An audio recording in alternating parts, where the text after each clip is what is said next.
चुप विच सां ते सुख विच सां। रोला पाया रोला रह गई, दुनिया जोगी मौला रह गई, ना रत्ती ना तोला रह गई, ना भांबड़ ना शोला रह गई, बस एक खाक बगोला रह गई। बस लंबी दाढ़ी उच्ची सुथण, इहो कुल तू दीन बना दिता। अपने पेट दी दोजख लई सानू पुट्ठी जन्नत पा दिता। जिथे हर दूजा हुण काफर दिसे, ओ सानू केड़ा दीन पढ़ा दिता। ते मेरा दीन मुहब्बत चाहता, विच जबर तू कित्थों पा दिता। जे मैं सच आखां ते मुल्ला जी, तुसां बेड़ा गर्क करा दिता।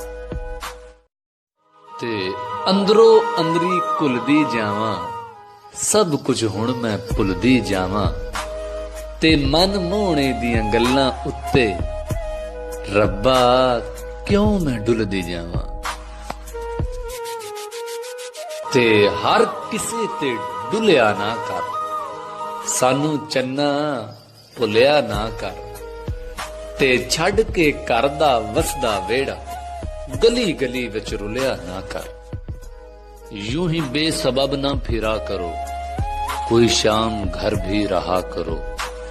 वो गजल की सच्ची किताब है, उसे चुपके पढ़ा करो। अभी राह में कई मोड़ हैं, कोई आएगा कोई जाएगा। तुम्हें जिसने दिल से भुला दिया, उसे भूलने की दुआ करो। जे सोना मेरे दुख विच राजी, ते मैं सुख नू चुल्ले डावां। यार फरीद कदी मिल जाए सोना, उन्हों रो रो हाल सुनावां।